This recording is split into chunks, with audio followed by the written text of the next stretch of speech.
उन्हाळ्यात काय तर दररोज बऱ्याच जणांना ताक प्यायची सवय असते, पण त्याची योग्य वेळ कोणती किंवा ते नेमकं कसं प्यावं याबद्दल फार कमी जणांनाच माहीत असतं। म्हणूनच आजच्या व्हिडिओमध्ये तुम्हाला माहिती करून देणार आहे की जर तुम्ही ताक लवर असाल तर ताक नेमकं प्यायचं कसं आणि ते कधी प्यावं। सो त्यासाठी हा व्हिडिओ शेवटपर्यंत नक्की बघा। पचण्यास अगदी योग्य आणि पाचन शक्ती सुधारण्यास मदत करणारं ताक पिणं अनेक लोक पसंत करतात।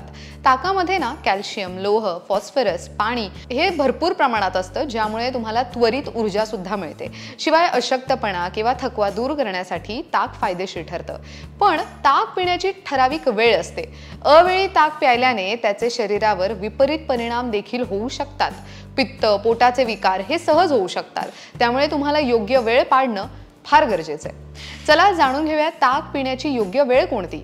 ताक शक्य असल्यास जेवताना किंवा दोन जेवणाच्या मधल्या वेळेत घ्यावं। हो, त्यानंतर तुम्ही जेवणानंतर ताक प्यायल्याने तुम्हाला जास्त फायदा होऊ शकतो, कारण जेवण याने चांगलं पचतं। आता ताक पिण्याची अयोग्य वेळ कोणती, म्हणजे कधी ताक पिऊ नये तर पहाटे किंवा तर रात्री उशिरा कधीही ताक पिऊ नये। यामुळे तुमच्या पोटाचे विकार होऊ शकतात आणि ते वाढू शकतात।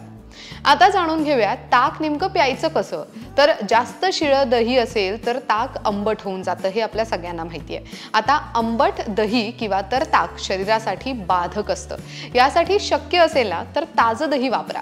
दह्याच्या 3 पट पाणी दह्यात मिक्स करायचं। दही आणि पाणी एकजीव होईपर्यंत ते चांगलं तुम्हाला घुसळून घ्यायचंय। घुसळण्यासाठी मिक्सरचा किंवा तर घुसळणीचा तुम्ही वापर करू शकता। चवीसाठी तुम्ही त्यामध्ये मीठ, साखर, जिरं पावडर, सैंधव, त्यानंतर कोथिंबीर हे सगळं तुम्ही टाकू शकता तुमच्या आवडीनुसार। हे टाकल्यामुळे ना पचनशक्ती सुधारते। तसंच ताक शरीरासाठी अतिशय उत्तम मानलं जातं। ताक नियमित प्यायल्यामुळे तुमच्या शरीराची कॅल्शियमची कमतरता भरून निघते। तसंच तुम्हाला पित्ताचा त्रास असेल तर उन्हाळ्यात दररोज ताक नक्की प्या। जुलाब, पोटदुखी, खोकला, डोकेदुखी इतकंच काय तर वजन सुद्धा कमी करण्यासाठी ताक मदत करू शकेल। अशा पद्धतीने ताकाबद्दलची महत्त्वाची माहिती आजच्या व्हिडिओमध्ये देण्याचा हा प्रयत्न होता। तुम्हाला आजची माहिती कशी वाटली, हा व्हिडिओ कसा वाटला कमेंट करून नक्की कळवा। हा व्हिडिओ खूप जास्त शेअर करा जेणेकरून ते लोकांपर्यंत पोहोचेल। आणि तुम्ही कमेंटमध्ये अजूनही विषय सुचवू शकता ज्यावर तुम्हाला महत्त्वाची माहिती जाणून घ्यायला आवडेल। Thank you so much for watching this video. पाहत रहा लोकमत सखी।